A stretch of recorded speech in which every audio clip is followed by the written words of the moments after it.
Hello everyone, સ્વાગત છે તમારું ચેનલમાં। આજે આપણે બનાવીશું એકદમ દાણેદાર મોહનથાળ। ચાસણી બનાવવાની ઝંઝટ વગર ગોળમાં એકદમ હેલ્ધી રીતે મોહનથાળ તૈયાર કરીશું। જો તમે ચેનલ પર નવા હોય અને હજુ સુધીમાં ચેનલને સબસ્ક્રાઈબ ન કરી હોય તો સબસ્ક્રાઈબ કરવાનું ના ભૂલતા। ચાલો રેસીપી ચાલુ કરીએ। મોહનથાળ બનાવવા માટે ઘરમાં રહેલી કોઈ પણ એક વાટકી સેટ કરી લો। રેગ્યુલર ઝીણો ચણાનો લોટ આવે એ લીધો છે અને આ કપના માપથી 2 કપ જેટલો ચણાનો લોટ લીધો છે।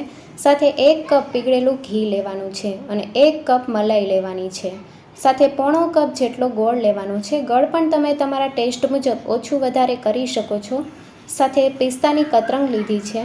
3 ચમચી જેટલું દૂધ લેશું। સાથે ફ્લેવર માટે અડધી ચમચી એલચી પાવડર લેશું। મોહનથાળ બનાવવા માટે નોનસ્ટિક પેનમાં 1 કપ જેટલું પીગળેલું ઘી ઉમેરશું। ઘીને હલકું ગરમ થવા દઈશું। ઘી સારી રીતે ગરમ થઈ ગયું છે। હવે 2 કપ જેટલો રેગ્યુલર ચણાનો લોટ ઉમેરશું। મોહનથાળને કરકરા લોટ સાથે તૈયાર કરવામાં આવે છે, પણ બધાના ઘરમાં કરકરો લોટ અવેલેબલ નથી હોતો, તો આપણે રેગ્યુલર ચણાનો લોટ ઉમેર્યો છે અને 1 કપ ઘી સાથે આપણે 2 કપ ચણાનો લોટ ઉમેરવાનો છે। શરૂઆતમાં ચણાનો લોટ બધું ઘી એબ્સોર્બ કરી લેશે, પણ ઘી ઉમેરવાની જરૂર નથી। લોટને સારી રીતે મિક્સ કરી લઈશું અને ચણાનો લોટ શેકતી વખતે ગેસની ફ્લેમ મીડિયમ ટુ લો રાખવાની છે। હાઈ ગેસની ફ્લેમ ઉપર ચણાના લોટને નથી શેકવાનો। મીડિયમ ટુ લો ગેસની ફ્લેમ ઉપર 4 થી 5 મિનિટ માટે લોટને સારી રીતે શેકી લઈશું, જેથી તેમાંથી ઘી છૂટું પડવા લાગશે। લગભગ 5 મિનિટ જેવું થઈ ગયું છે અને ચણાનો લોટ તમે જોઈ શકો છો પહેલાં કરતાં પતલો થઈ ગયો છે।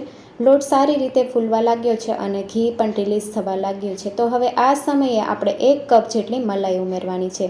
તો જે કપથી આપણે ચણાનો લોટ લીધો હતો એ કપથી આપણે 1 કપ જેટલી મલાઈ લીધી છે। દૂધમાંથી મલાઈ જે કાઢીએ એ મલાઈ ઉમેરી છે। મલાઈનું પ્રમાણ 1 કપ જેટલું લેવું અને મલાઈને સારી રીતે મિક્સ કરી લેવી। મલાઈ ઉમેરવાથી ચણાના લોટમાં કણી તૈયાર થશે। ચણાનો લોટ ઝીણો લીધો છે એટલે કણી તૈયાર કરવા માટે મલાઈ ઉમેરવી। મલાઈને સારી રીતે મિક્સ કરી લીધી છે અને મલાઈ ઉમેરવાથી લોટ પહેલાં કરતાં થીક થઈ ગયો છે। મોહનથાળમાં માવાનો ટેસ્ટ આવશે આપણે અહીંયા મલાઈ ઉમેરી છે એટલે, અને લોટનો કલર હલકો ચેન્જ થઈ જાય એટલે કે બદામી કલરનો થઈ જાય ત્યાં સુધી આપણે મીડિયમ ગેસની ફ્લેમ ઉપર શેકવાનો છે।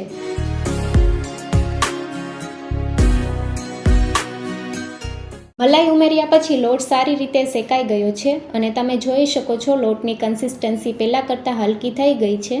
તો હવે આ સમયે 3 ચમચી જેટલું દૂધ ઉમેરવાનું છે। દૂધ એકસાથે નથી ઉમેરવાનું, થોડું દૂધ ઉમેરશું અને મિક્સ કરી લઈશું। દૂધ ઉમેરીએ એટલે લોટ ફૂલવા લાગશે અને મોટી કણી તૈયાર થશે। તો આ રીતે મોહનથાળમાં મોટી કણી તૈયાર થશે અને એકદમ દાણેદાર મોહનથાળ તૈયાર થશે। તો બધું દૂધ એડ કરી દીધું છે અને લોટને મીડિયમ ટુ લો ગેસની ફ્લેમ ઉપર હજી આપણે થોડી વાર માટે શેકી લઈશું। લોટનો કલર બદામી કલરનો થાય ત્યાં સુધી લોટને શેકવાનો છે। 10 થી 12 મિનિટ જેવું થઈ ગયું છે અને લોટ સારી રીતે શેકાઈ ગયો છે। લોટનો કલર પણ બદામી કલરનો થઈ ગયો છે। તો આ સમયે હવે આપણે ગેસની ફ્લેમ બંધ કરી દઈશું અને પેનને નીચે ઉતારી લઈશું। મિક્સર અત્યારે ગરમ છે તો હલકું ઠરવા દઈશું। તો આ રીતે આપણે ચલાવતા રહેવાનું છે।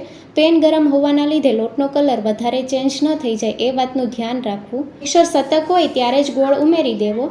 તો પોણો કપ જેટલો ઝીણો કાપેલો ગોળ ઉમેરશું। 2 કપ ચણાના લોટ સાથે પોણો કપ ગોળ ઉમેરવાનો છે। ગોળમાં ગળપણનું પ્રમાણ થોડું વધારે હોય છે। જો ખાંડ ઉમેરતા હોય તો ખાંડ 1 કપ જેટલી લેવી અને ગોળને ઝીણો કાપીને ઉમેરવો, જેથી ગોળ ઝડપથી મેલ્ટ થઈ જશે। અત્યારે મિક્સર તમને ઢીલું લાગતું હશે, પણ ગોળ જેમ પીગળવા લાગશે એમ મિક્સર પહેલાં કરતાં થોડું કઠણ થઈ જશે।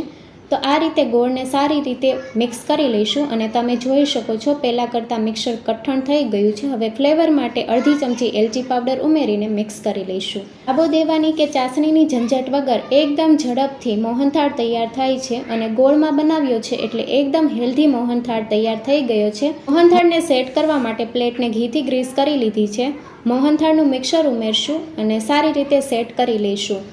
તમારે મોહનથાળ માટેનું મિક્સર વધારે ઢીલું હોય તો ગોળને સારી રીતે મેલ્ટ કરી લેવાનો, જેથી મોહનથાળ માટેનું મિક્સર આ રીતનું કઠણ તૈયાર થઈ જશે। મોહનથાળને પ્લેટમાં સારી રીતે પાથરી લીધો છે। મોહનથાળને 1.5 થી 2 કલાક માટે રૂમ ટેમ્પરેચર પર મૂકી દઈશું, જેથી મોહનથાળ સારી રીતે સેટ થઈ જશે। મોહનથાળ સેટ થઈ ગયો છે। હવે મોહનથાળને ગાર્નિશિંગ કરવા માટે ચાંદીનું વરખ લગાવી દઈશું। તમારે ન લગાવવું હોય તો તમે સ્કીપ પણ કરી શકો છો, ટોટલી ઓપ્શનલ છે। તો આ રીતે તમે જોઈ શકો છો ચાંદીનું વરખ લગાવી દીધું છે અને હવે મોહનથાળના પીસ કરી લઈશું। તમારે જે સાઇઝના પીસ કરવા હોય એ સાઇઝના તમે કરી શકો છો। તો સહેલાઈથી પીસ તૈયાર થાય છે, તમે જોઈ શકો છો।